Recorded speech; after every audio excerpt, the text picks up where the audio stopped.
Hoje vamos falar um pouquinho do tempo do fim lá no livro do profeta Daniel. Paz de Cristo, meus irmãos. Meu nome é Zé Fantora, você está aqui no canal O Reino de Deus e hoje vamos falar um pouquinho sobre algumas coisas importantes do livro de Daniel. Irmãos, muitas vezes nós lemos o livro de Daniel e nós não entendemos qual é a relação escatológica que esse livro vai trazer para nós. Mas ele é muito rico em detalhes. É claro que a escatologia, irmãos, ela não se resume só a Daniel e Apocalipse. Mas é evidente que quando você olha para Daniel e você olha para Apocalipse, esses detalhes escatológicos eles se fazem mais visíveis, mais fáceis de você entender. Então nós percebemos, irmão, que o livro do profeta Daniel ele é muito importante, tá? Então hoje eu quero fazer uma análise do profeta Daniel juntamente com Mateus 24, referente ao tempo do fim e como é que vai estar o tempo do fim. E estas coisas, elas vão nos revelar também lá em 2 Tessalonicenses, né, o elemento que falta para a manifestação do anticristo. Não é um vídeo sobre isso, mas a gente vai passar por esse detalhe. Então eu te convido a ficar até o fim aí, tá bom? Esse vídeo não vai ser um vídeo muito demorado, tá, irmãos? A gente vai fazer um vídeo bem rápido, mas para que a gente possa pensar um pouco, para que a gente possa refletir um pouco sobre algumas coisas que vão estar escritas aqui, sobre algumas coisas que vão fazer com que nós compreendamos diversos fatos. A escatologia ela é um tema muito complexo porque você tem várias vertentes, vários pensamentos sobre isso. Pensamentos, por exemplo, referentes à ordem dos eventos do Apocalipse e também das coisas que acontecem depois da vinda do Senhor, né? Então sempre houve muitas controvérsias em relação a todos esses pontos. Então eu convido os irmãos a abrirem Daniel capítulo 8 a partir do verso 15 e nós vamos começar a analisar alguns termos que lá vão aparecer. Em Daniel capítulo 8, aqui no verso 15, nós vamos ver algumas coisas importantes, tá? Então vamos pregar aqui, vamos fazer a leitura. E vai dizer assim: havendo eu, Daniel, tido a visão, procurei entendê-la. Olha só, Daniel teve uma visão. E essa visão é a visão do capítulo 7, quando nós vemos aqueles animais, em soma também com a visão que Daniel teve lá em Daniel capítulo 2, onde vai tratar da estátua de uma série de coisas. Então ele fala assim: havido eu, Daniel, tido a visão, procurei entendê-la, e eis que se me apresentou diante uma como aparência de homem. Olha que interessante. Então vai ser dito assim: eis que se me apresentou diante de mim, diante uma como aparência de homem. Veja, apareceu, né, um ser com a semelhança de homem. Então vai ser revelado para nós quem são esses seres, quem são esses elementos que aparecem aqui.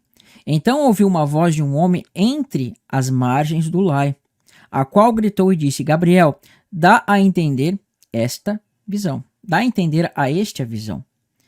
Então, esta visão aqui, a visão que ele fala, é a visão que você vai ter no capítulo 7, tá? Então, é muito importante você saber, irmão, que as coisas que estão sendo explicadas aqui em Daniel capítulo 8, elas são o quê? Para dar um entendimento da visão do capítulo 7. E se você perceber, irmão, o capítulo 7, ele fala do quê? Até do momento da vinda do Senhor. Daniel capítulo 7, verso 25, 26 e 27, por exemplo, de Daniel 7, vão mostrar claramente a vinda do Senhor. Você vai ver no verso 25 que vai dizer que, né, a besta, o anticristo, enfim, o chifre pequeno, ele vai fazer guerra contra os santos durante tempos e metade de um tempo, vai matar os santos, como vai dizer o texto, vai magoar os santos, né, que é uma tradução meio equivocada, e nós vamos ver que no verso 26 é dito que o ancião de dias vai vir e vai fazer justiça aos santos, e no verso 27 é dito que o reino vai ser entregue para os santos, e todos os domínios vão desobedecerem, né? Então você vê que ali tem uma expressão muito interessante. Até que veio o ancião de dias e fez justiça aos santos, tá? Verso 26 e no verso 27 fala do estabelecimento do reino. Então quando você vê o estabelecimento do reino ali, irmão, obviamente está falando do quê? De um contexto do fim. E quando você vê em Daniel capítulo 8, que está dizendo que a visão que teve no capítulo 7 está sendo explicada aqui, ou seja, está dando a entender a visão aqui no capítulo 8, ele está explicando no capítulo 7. Então, consequentemente, ele está explicando tudo o que está lá. Está dando um entendimento sobre ela. E aqui no verso 16, nós vamos ter o seguinte, que vai dizer assim: Então ouvi a voz do homem entre as margens do Ulai, a qual gritou e disse: Gabriel, dá a entender a este a visão, ou seja, a visão do capítulo 7, que é das bestas. E diz mais: veio, pois, para perto de onde eu estava. Ao chegar ele, fiquei amedrontado e prostrei-me com o rosto em terra. Mas ele me disse: entende, filho do homem, pois esta visão refere-se ao quê? Ao tempo do fim. Olha que interessante. A visão aqui, irmãos, ela se refere claramente ao tempo do fim. E se nós formos colocar no contexto literal, no contexto como vai aparecer aqui, Pérsia e Grécia, que é o bode e o cordeiro, quando o bode está guerreando contra o cordeiro, que está falando da Grécia contra a Pérsia. E se nós formos colocar aqui literalmente no contexto histórico, onde fala a Grécia, né, pelejando contra a Pérsia, nós vamos ter alguns problemas, porque a visão aqui ela se refere ao tempo do fim. E ali certamente não falava do tempo do fim. Então nós vamos ter mais algumas revelações importantes nos próximos versos. Vamos analisar aqui. Então, nós vimos aqui que no verso 17 fala que esta visão se refere ao tempo do fim, perfeito? Tá aqui, a palavra fim é a palavra ketz, como está aparecendo aí. Ketz. Essa palavra vai ser importante para entender algumas coisas. Verso 18, falava ele comigo quando caí sem sentidos com o rosto em terra. Ele, porém, me tocou e me pôs em pé no lugar aonde eu me achava. Verso 19. E disse: eis que te farei saber o que há de acontecer no último tempo, no tempo da ira. E quando nós olhamos para Apocalipse, bom, nós vamos ver que em Apocalipse que vai estar falando que a consumação da ira é no tempo das taças. Então, a ira aqui, irmão, quando fala do último tempo de ira, fala de como se fosse uma ira final. Tá? Então, indiretamente ou até diretamente, ele está falando das taças aqui de Deus. Porque as taças de Deus estão falando do último momento. Porque esta visão se refere ao tempo determinado do fim. É a palavra moed, que significa necessariamente as mesmas palavras que vão ser utilizadas lá para as festas. Então veja, aqui Deus está falando que esta visão se cumprirá no tempo do fim. Mas a palavra tempo aqui nesse ponto é a palavra moed, que é a mesma palavra que vai ser utilizada para você olhar lá em Levítico 23, que trata das festas. Então, quando você tem o termo moed do fim aqui, determinado do fim, Deus está querendo nos ligar com aquela moed do fim. É claro, com a moed do fim relacionada a quê? Relacionada, né, à vinda do Senhor. Então, a moed que está relacionada à vinda do Senhor, ou seja, a festa que está relacionada à vinda do Senhor, é justamente a festa do dia da expiação. Porque neste dia da expiação, irmão, você vai perceber que o Senhor, né, tipificado no sumo sacerdote, ele saía do Santo dos Santos. E quando ele saía do Santo dos Santos, você está vendo o quê? Uma figura de Cristo saindo do Santo dos Santos. E é muito importante que você vai ver que aqui em Daniel, ainda que a gente não tenha lido, mas a gente vai ler, você vai ver que vai aparecer dois animais, um cordeiro e um bode. E cordeiro e bode eram animais que eram utilizados no dia da expiação. Então veja, a palavra moed vai estar associada com cordeiro, vai estar associada com bode. Isso significa o quê? Uma ligação com o dia da expiação. Então, moed do fim aqui está relacionado ao moed que está lá na lei, chamado dia da expiação. Então, Deus está nos mostrando o dia da expiação. Tanto que você vai ver que em Daniel capítulo 9, que é a continuação do capítulo 8, você vai ver que está ali falando das 70 semanas, onde vai falar da expiação dos pecados. Ou seja, fala do dia da expiação. Então, vamos continuar. Refere-se, né, ao tempo determinado, está aqui, moed, que seriam as festas do Senhor, mas aqui ele fala do moed do tempo do fim. Tempo determinado do fim. Mais uma vez aqui a palavra ketz, tá? Então você vai ver que aqui um pouquinho mais para baixo, você vai ter uma relação que eu não vou explicar aqui agora, mas que vai aparecer. Preste bastante atenção que eu vou marcar aqui. Vai aparecer o carneiro, tá? Que vai ser uma referência à Média e à Pérsia. E nós vamos ver que vai falar do bode peludo, que é o rei da Grécia. No contexto histórico, irmãos, há uma relevância para nós, para o bode e para o carneiro. No contexto histórico aqui, irmãos, há uma grande relevância quando você olha a parte histórica. Por quê? Porque vai estar te dando uma direção do tempo literal, histórico, que essa profecia se cumpriria, de uma forma literal. né? Você vê que fala da Grécia e fala do chifre, dos 4 chifres que vão sair dela, do chifre pequeno que vai se engrandecer, apontando para Antíoco Epífanes. E depois, aqui nós vamos ver que o carneiro fala da Pérsia, né? Os reis da Média e da Pérsia. Então, no contexto histórico, você está vendo uma guerra entre eles.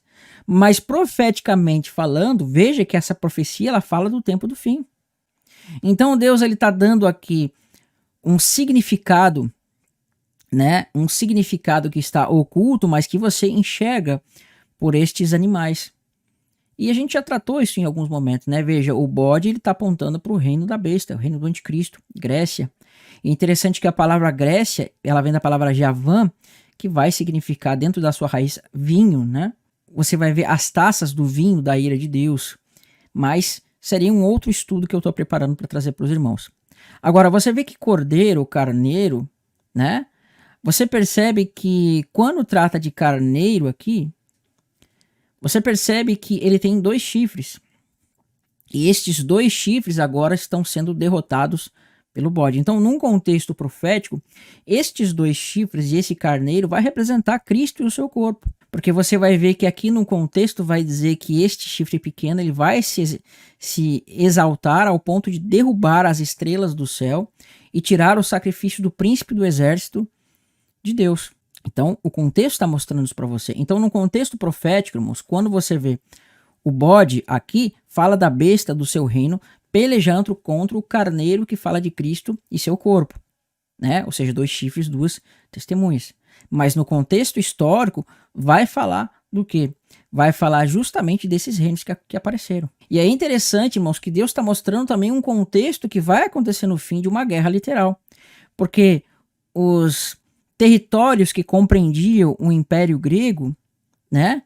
E os territórios que compreendem o Império Persa, você vai ver que no final vai haver um conflito nesses territórios também. Então, quando esses territórios, nessa parte geográfica, tiver em conflito, isso indica para nós o tempo do fim, tá?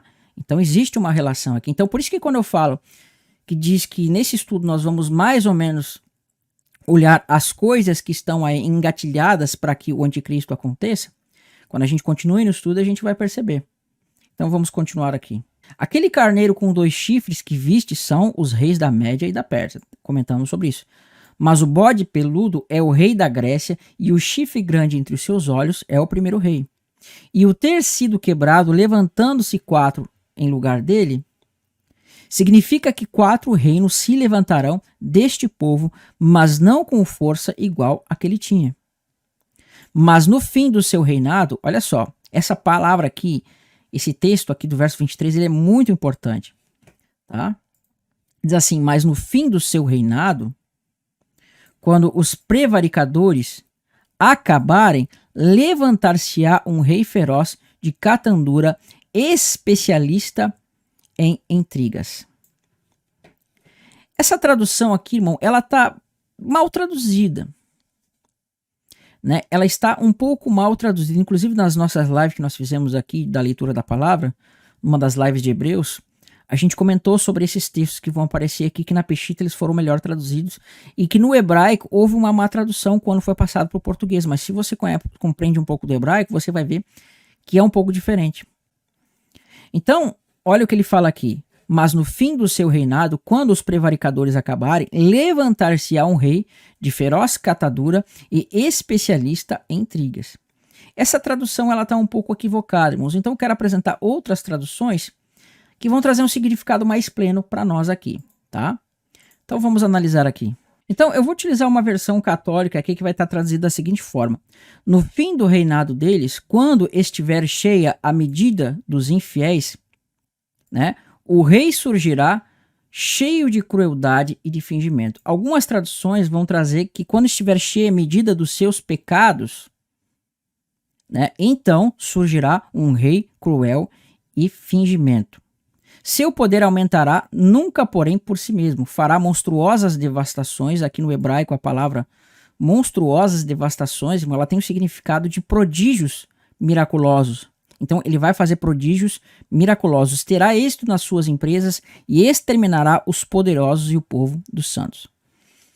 Então o que eu quis mostrar com isso aqui, irmão? Aqui o texto está dizendo que quando O texto está dizendo que quando a medida da iniquidade destes infiéis chegar ao máximo, ou seja, a medida das suas iniquidades estiverem cheias, então vai surgir um rei cruel, né, e que tem fingimento. Percebe que aqui Daniel está nos dando uma relação de quando esse iníquo vai surgir, quando a medida do pecado dos infiéis estiver chegado ao seu limite. Então, uma das coisas que tem que acontecer é justamente esta medida de iniquidade tem que estar cheia. Deus ele vai falar para Abraão lá, né, que a descendência dele sairia da terra da escravidão quando a medida dos amorreus, do pecado dos amorreus estivessem cheias. Nós vamos ver que Deus ele vai destruir Sodoma e Gomorra quando a medida dos pecados deles estavam cheia. Então você consegue ver que Javã, que ele tem uma tipologia de vinho, porque Javã vem de uma raiz que justamente é vinho, então Deus está mostrando essa medida de vinho. E vinho aqui está apontando por quê? Para uma coisa relacionada a sangue, ira e tudo mais, tá? A palavra fim que aqui, que a gente vê que é a palavra ketz, você percebe que ela está apontando para umas coisas interessantes, né? E a gente vai ver que quando estivesse cheia a medida dos pecados, este rei se levantaria. Então é um dos gatilhos que nós vamos ver lá em 2 Tessalonicenses, que fala assim da vinda do homem do pecado. Então você vai perceber que em 2 Tessalonicenses vai ser dito, né, da apostasia, de uma série de coisas, então está tudo relacionado a isso. Agora, quando nós continuamos o texto aqui, irmãos, quando nós continuamos o texto aqui, nós vamos ver um pouquinho mais para trás, eu não vou ler mais para frente até aqui, tá bom? Né? Voltando para a versão que nós estávamos, você vai perceber que aqui vai aparecer algumas coisas que eu quero mostrar para os irmãos, lá no verso 17. Vamos ler de novo. Veio, pois, para perto de onde eu estava, e ao chegar ele, fiquei amedrontado e prostrei-me com o rosto em terra, mas ele me disse, entende, filho do homem, pois esta visão refere-se ao tempo do fim, que nós explicamos. Então, a palavra fim aqui, irmão, é a palavra ketz, que é esta palavra aqui que vocês estão vendo, a palavra ketz que significa fim. E quando você vai para Mateus 24, Jesus ele vai dizer bem assim, quando vocês virem todos esses sinais, quando vocês virem essas coisas, sabei que está próximo o fim. E nós vamos ver que a palavra fim lá, irmãos, né? Nós vamos ver que está relacionado à vinda do Senhor. E Jesus vai comparar isso dizendo o seguinte, também quando vires estas coisas, sabei que está próximo o fim. Aí ele vai fazer uma parábola, e aí ele vai falar da parábola da figueira, que ele vai dizer assim, quando vocês virem que os ramos já brotam, sabei, pois, que está próximo o verão. Quando vocês virem que os ramos já brotam, sabei que está próximo o verão. E que quando você vai, irmãos, e quando você vai para o grego, você vai ver que essa palavra verão e a palavra fim, elas são muito parecidas. Elas são muito parecidas, elas não são iguais, mas elas são muito parecidas. Então, quando Jesus falava que o fim estava próximo, e ele falava para olhar para a parábola da figueira, e ele dizia que quando estivessem os ramos brotando, sabia que está próximo o verão, ele também falava que estava próximo o fim. Por quê? Porque a palavra verão e a palavra fim no grego são muito parecidas. E eu percebi, irmão, que este fenômeno, ele vai acontecer no hebraico também, porque veja só, eu separei aqui. Quando você vai aqui na palavra fim, vamos olhar aqui, você vai ver que a palavra fim é a palavra ketz, significa verão, né? Significa fim, é o que está mostrando aqui o dicionário. Mas quando você pega a palavra verão, que eu deixei aqui separado aqui em Gênesis, você vai ver que a palavra verão é a palavra kites. Uma é a palavra kites, a outra é a palavra ketz, mas se escrevem praticamente iguais, né? A diferença é só de uma letra no meio entre as duas letras, que é Yod. Então, a palavra ketz, ela se pronuncia muito parecido com a palavra kites. Você percebe que, então, quando aqui, no tempo do fim, falava-se do tempo do fim, automaticamente você falava indiretamente verão. Então, quando nós vamos para Mateus 24, verso 32, nós vamos ter esse significado assim. Aprendei, pois, a parábola da figueira. Quando já os seus ramos se renovam e as folhas brotam, sabeis, pois, que está próximo o verão. E a palavra verão no grego é a palavra theros, tá? Que significa verão. E quando você pega essa palavra verão no Novo Testamento, você vai associá-la com o fim. Por quê? Jesus ele vai dizer assim em Mateus 24, verso 14. Então será pregado este evangelho do reino por todo o mundo para testemunho de todas as nações. Então virá o fim. Tá aqui, é a palavra telos. Né? Então, quando você vai em Mateus 24, verso 32, você tem a palavra theros. Mas quando você vai para Mateus 24, verso 14, você tem a palavra telos. Né? Então, assim como no hebraico você tem ketz e kaetz, você tem no grego a palavra telos e a palavra theros. Veja que elas são diferentes, mas são muito parecidas. As duas palavras, tanto no hebraico quanto no grego, elas se relacionam. Não no sentido necessariamente de um sentido, mas no sentido da fonética, da audição, daquilo que você vai escutar. Então, quando Cristo ele fala que o theros está próximo, automaticamente ele está fazendo um jogo de palavra com telos, que é fim. E do mesmo modo a palavra ketz com a palavra kaetz. Então você consegue perceber aqui, irmãos, que Deus está nos dando uma relação de que o fim está relacionado ao verão? Porque o verão fala de colheitas, fala do momento onde os figos seriam colhidos. Por isso, a parábola da figueira, tá? Então, o que eu quero mostrar para os irmãos aqui é duas coisas, que fim está relacionado a verão. E quando você vai para a 2 Tessalonicenses, quando diz que o anticristo deve se manifestar quando aquilo que o detém segura, não é aquele, mas é aquilo, perceba que está relacionado primeiro com aquilo que nós vimos lá em Daniel, capítulo 8, que fala que a medida da iniquidade estaria cheia. E quando você vai para Mateus 24 e quando você vai para Daniel 8, você vai ver que tem esta expressão, o fim, que está relacionado ao verão. Então Deus ele vai mostrar para nós um calendário, e este calendário está apontando de verão e inverno, tá? Devemos lembrar, irmãos, a gente já está finalizando o vídeo aqui, que no contexto hebraico lá dos primeiros séculos, né, anteriores do tempo de Moisés, não existia essa divisão primavera, verão, outono e verão. Era só verão e inverno. Os meses de chuva e frio eram chamados de inverno, e os meses que é equivalente à primavera e o verão hoje eram considerados como verão, tá? Então Deus está mostrando para nós que precisa chegar este calendário do verão e precisa chegar também essa medida da iniquidade para que essas coisas ocorram. Eu quero finalizar por aqui, mas quero continuar essa série de estudos, né? Eu não quero deixar eles muito grandes, mas ele está relacionado ao estudo das 70 semanas que nós fizemos aqui no canal. Então vou deixar a playlist para você aqui no final para você assistir, tá bom? Irmãos, se você ainda não é inscrito no canal aqui, eu peço para que você se inscreva nesse canal e que você compartilhe esses vídeos, porque é muito importante o seu compartilhamento, é muito importante que você ajude aqui o canal a poder estar crescendo, tá bom? E também é importante, irmãos, que você deixe os seus comentários aqui e se inscreva nas nossas redes sociais, ok? Então aqui no final do vídeo vão ter 2 vídeos para você continuar assistindo. E além disso, irmão, eu vou pedir para que você também se inscreva no canal A Bíblia Ensina, que toda semana, toda segunda-feira, às 18 horas, vamos ter vídeos lá direcionados a coisas mais práticas da palavra. Que Deus abençoe e até um próximo vídeo. Tchau, tchau.